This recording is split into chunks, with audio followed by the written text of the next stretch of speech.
You're listening to The Philosopher's Note on Spiritual Economics. More wisdom in less time. Hi, this is Brian. Welcome to The Philosopher's Notes on Spiritual Economics, the Principles and Process of True Prosperity by Eric Butterworth. We'll start with a quote by Eric Butterworth. He says, quote, "The goal should not be to make money or acquire things, but to achieve the consciousness through which the substance will flow when and as you need it." It's brilliant. So, are you committed to discovering who you are and how you can give yourself most fully to the world, and how you can consciously circulate wealth in the world as you give your gifts, support others, and support yourself? That, by the way, is pretty much a prerequisite to truly living your hero's journey. If so, this book is a must-read. Spiritual Economics and the Science of Getting Rich, you can see the notes on that one as well, were two of the most influential wealth and abundance books I read during a critical phase in my life, in which I was really starting to bring my life into integrity around money. If you're like me, I have zero doubt you'll also find them transformative. Since my initial read, I've picked up the book at least a half a dozen times, and each time I've been blown away by the love Butterworth just exudes in his words. As a Unitarian minister, he eloquently, compassionately, brilliantly, and forcefully establishes his principles of economics. So without further ado, let's jump in with his definition of prosperity, and then dance through the roots of other words associated with money while we explore the heart of spiritual economics. So the first big idea is prosperity. I quote, "Prosperity comes from the Latin root, which literally translates according to hope, or to go forward hopefully. Thus, it is not so much a condition in life as it is an attitude toward life. The truly prosperous person is what psychologist Rollo May calls the fully functioning person." End quote. Prosperity, what a beautiful word. As Butterworth shares, the literal meaning points to an attitude of hope. Think about that. The word we use to describe abundance, wealth, etc., is grounded in the ideals of moving forward in life with hope. That's incredible. As Butterworth advises, prosperity is not so much about a condition we experience, but the attitude with which we live.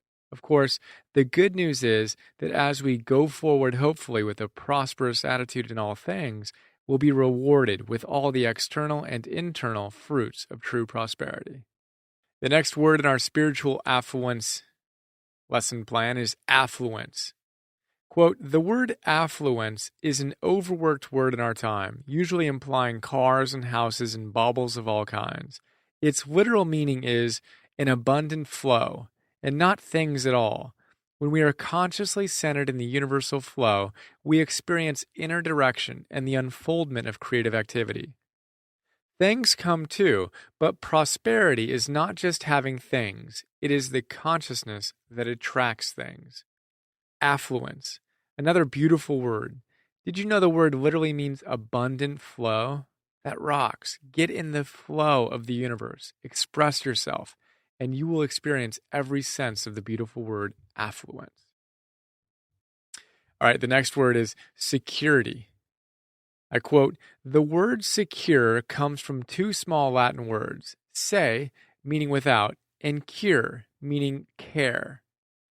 Being without care, freedom from anxiety. Victor Hugo articulates this very special sense in this lovely couplet. Be like the bird, that pausing in her flight, while on boughs too slight, feels them give way beneath her, and yet sings, knowing she hath wings." End quote. Secure, to be without care. I'm repeating myself here, but that's beautiful. How would you feel if you were without care, knowing that, should you encounter a challenging situation, you have wings to fly? All right, that's the quick vocab lesson. Now we'll move into the next big idea. Why be average? Quote, "Why be an average person? All the great achievements of history have been made by strong individuals who refused to consult statistics or to listen to those who could prove convincingly that what they wanted to do, and in fact ultimately did do, was completely impossible." End quote. I love that. I'm smiling as I remember the times in my own life when the experts I consulted told me I couldn't do something. The most vivid memory? I was a 24-year-old law school dropout in 1998. The only thing I knew I wanted to do, besides burn my resume, was coach a Little League baseball team. And I did that. In the process, I had a vision that within 5 years, every team and league in the world would be using the web for everything. Schedules, standings, directions to the field, pictures grandma and grandpa could check out if they missed the game, etc. I wanted to get 1 million teams using a website that I would build. I thought I could do that within about 5 years. I talked to some smart, successful mentors who told me it was impossible. How would I, a 24-year-old law school dropout with no business experience, no money, and no connections, do that? Well, that was just the feedback I needed to get to work. In a way, they were right, though. It took us 4 years, not 5, to get our first 1 million teams using our site, eteams.com. So what are you currently being told is impossible? Don't consult experts in stats. Make a strong note of this important lesson in spiritual economics. Follow your heart. Dream. Do what you're here to do. And why be average? All right, moving on. Our next big idea is entropy versus syntropy. Quote, it is interesting to note that there is mounting evidence for the existence of syntropy, through the influence of which forms tend to reach higher and higher levels of organization, order, and dynamic harmony. Albert Szent-Györgyi, Nobel Prize-winning biologist, refers to it as an innate drive in living matter to perfect itself. And today, many are calling attention to a psychological drive toward synthesis, toward wholeness and self-perfection. End quote. Abraham Maslow says, what one can be, one must be. That's a very powerful statement. Do you feel that drive deep within us that's begging us to be our highest self? That impulse is much, much, much, much, much bigger than you or me. It's a universal impulse toward wholeness. We are driven to self-perfection, and ignore it at your own risk. And while you're doing that, take charge. Quote, there's only one way by which you can achieve prosperity. It is to take charge of your mind. End quote. We've heard that one before, huh? All the great teachers tell us we must master our minds to master our lives. From the Buddha, who says, more than those who hate you, more than all your enemies, an undisciplined mind does greater harm. Marcus Aurelius says, if you are distressed by anything external, the pain is not due to the thing itself, but to your own estimate of it. And this you have the power to revoke at any moment. To Shakespeare, who says, there is nothing either good or bad, but thinking makes it so. How about you? Are you in charge of your mind? What steps are you taking to get even more in charge? Meditation, perhaps? Maybe try a 10-day Vipassana course to get your mind in shape. It did wonders for me. Or how about being truly present with your children, catching your negative self-talk, practicing mantras? What is it that you're doing? And witness how you show up in the world, how your mind can bounce from thought to thought to thought to hopefully not negative thought. Get in charge. And remember the next big idea of magnets. Quote, there's a great idea that you will encounter again and again on your quest. You are a living magnet, constantly drawing to you the things, the people, and the circumstances which are in accord with your thoughts. In other words, you are where you are in experience, in relationships, even in financial conditions, because of what you are, which is where you are in consciousness. End quote. Whether we explain it through the law of attraction, your reticular activating system, or some other way, you know you're a magnet, right? You will pull into your life whatever it is that's in your consciousness. I like to take the reticular activating system, or RAS, approach to it. You know, your RAS. That little bundle of cells at your brainstem that filters the trillions of stimuli we're constantly being bombarded by. It filters out the unimportant and gives us the important. For example, let's say you're going to buy a new car. Ever had the experience where all of a sudden you see that car everywhere? You told your unconscious mind that getting that car was a priority. So all of a sudden, you noticed it everywhere. Does that make sense? So what if you tell your unconscious mind that the world is a frightening, dangerous, vicious place? Guess what? You'll get all kinds of evidence to support that belief. From the rude waiter to the guy who cut you off on the freeway, you'll be sure to notice every single little thing that supports your perspective. You're a magnet. On the other hand, let's assume you believe the world is a beautiful, abundant, loving, expanding experience. What do you think you'll magnetize toward yourself? Of course, the people and experiences consistent with that level of consciousness. And for more on your magnetic abilities, I think you'll dig my notes on Esther and Jerry Hicks's Ask and It Is Given, as well as my notes on Wayne Dyer's Power of Intention. For now, we'll go to the next big idea: practice, practice, practice. Quote, ask the great athlete or the concert pianist or the successful actor if they have arrived at a place where they need no further practice. They will tell you that the higher you climb in proficiency and public experience, the greater the need for practice. End quote. Think about that for a moment longer. The higher the greats climb, the greater the need for practice. How about this? Geniuses and clods. Quote, the great piano virtuoso Paderewski was once playing before an audience of the rich and the royal. After a brilliant performance, an elegant lady waxed ecstatic over the great artist. She said, "Ah, maestro, you are a genius." Paderewski tartly replied, "Ah, yes, madam, but before I was a genius, I was a clod." What he was saying was that his present acclaim was not handed to him on a silver platter. He too was once a little boy, laboriously practicing his scales. And even at his peak, behind every brilliant performance, there were countless hours of practice and preparation. End quote. That's absolutely brilliant. It's way too easy to look at someone we admire and just assume he or she was simply born a genius or got lucky. Behind every genius in any field is a clod who turned into that genius we admire. Tiger Woods? Check. Oprah? Check. Steve Jobs? Check. These men and women have worked harder than most of us can ever even imagine to get to a point where they can so effortlessly perform. How about you? What are you putting countless hours, yes, countless hours of practice and preparation into? I can't wait to see you perform. All right, the next big idea is, how is your faith? Quote, faith is expectancy. You do not receive what you want. You do not receive what you pray for, not even what you say you have faith in. You will always receive what you actually expect. End quote. So that begs the obvious question, what do you expect? Look a little deeper and see if what you're getting is what you expect. You can't receive what you want or what you pray for. You're going to get what you expect. So let's optimize our expectations. And let's start by taking a moment to write down a few things we expect. Now, when you get to a place where you can write, if you're driving or whatever, sit down and write down a couple of things. 5, actually. I expect what? And write. 1, I expect. 2, I expect. 3, I expect. 4, I expect. 5, I expect.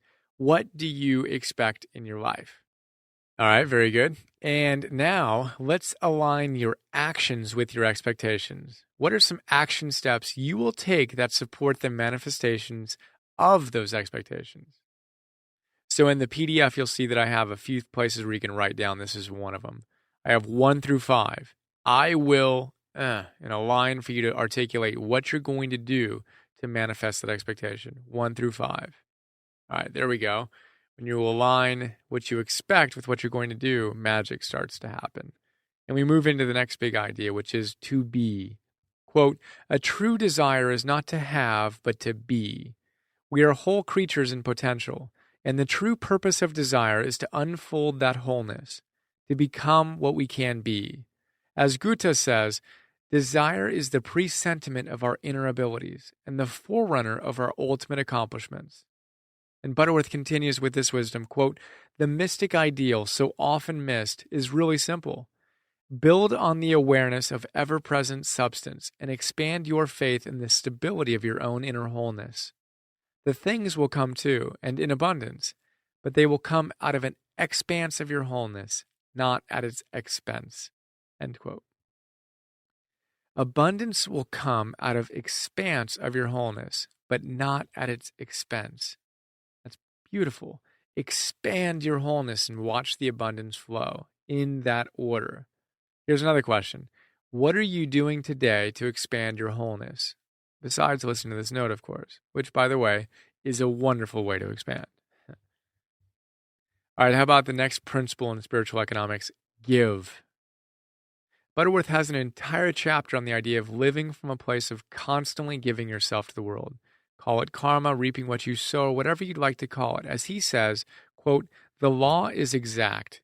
If you give, really work in a giving consciousness, you must receive, end quote. So, give. All right, how about this big idea? Givers versus takers. Quote, the takers are the people who believe that their lives will always be the total of what they can get from the world. They are always thinking, get, get, get. They plan and scheme ways to get what they want in money, in love, in happiness, and in all kinds of good. No matter that they may be applying metaphysical techniques, they still may very well be takers.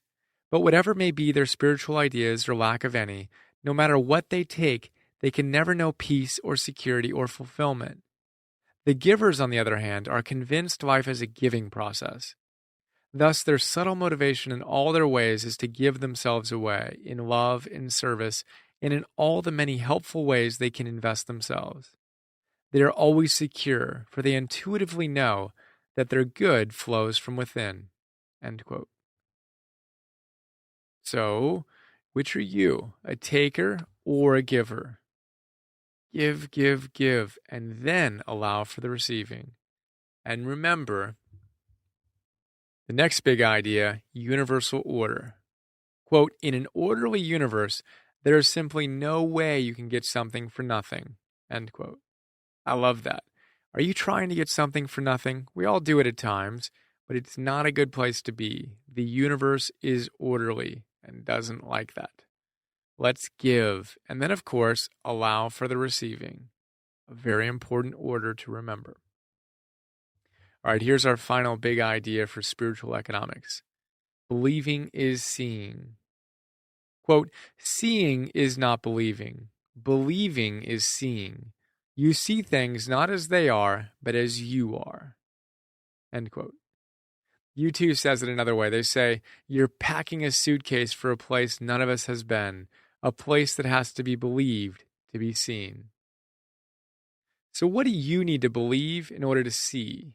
And final question, what are you waiting for? All right, I trust you enjoyed this very quick look at one of my favorite books and hope you dive deeper into the studies of spiritual economics. In prosperity, affluence, security, and giving, and giving, I conclude this philosopher's notes on spiritual economics.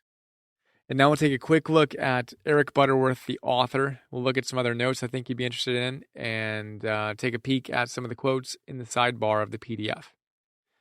Eric Butterworth was the author of hundreds of essays and articles, as well as numerous best-selling books, including The Universe's Calling and In the Flow of Life.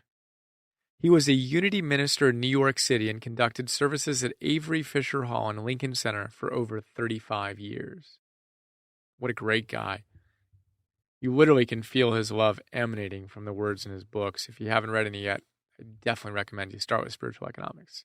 And if you like this note, you'll probably like the notes on The Science of Getting Rich, Ralph Waldo Emerson, The Power of Intention, Ask and It Is Given, The 7 Spiritual Laws of Success, and It's Not About the Money. All right, now let's take a quick look at those quotes from the sidebar and we'll wrap it up.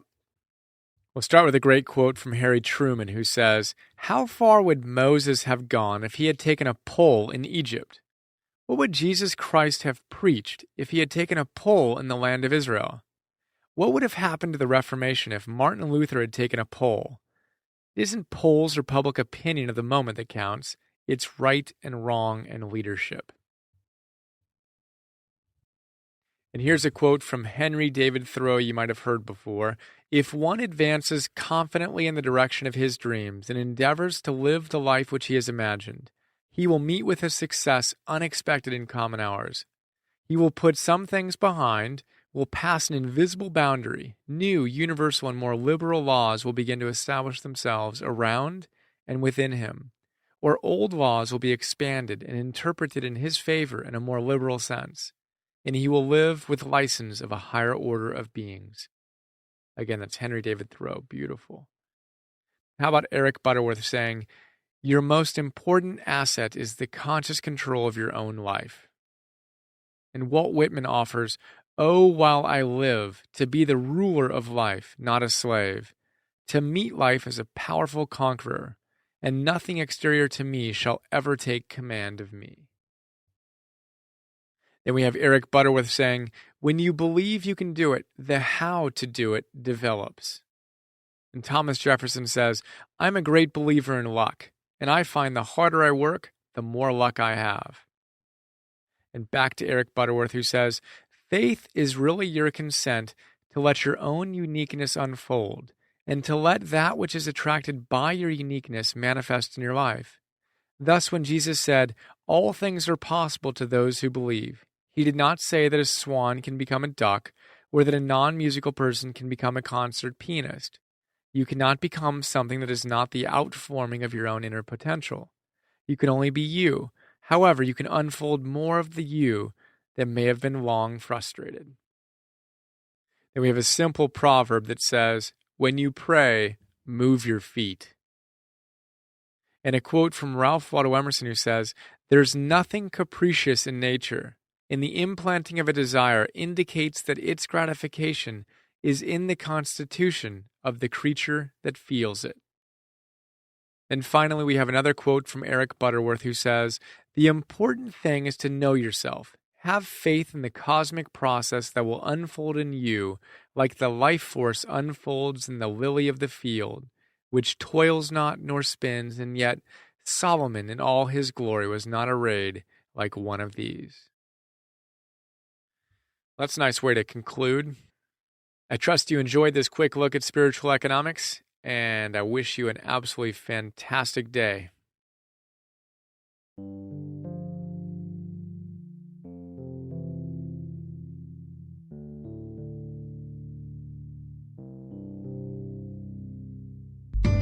We hope you enjoyed this Philosopher's Note.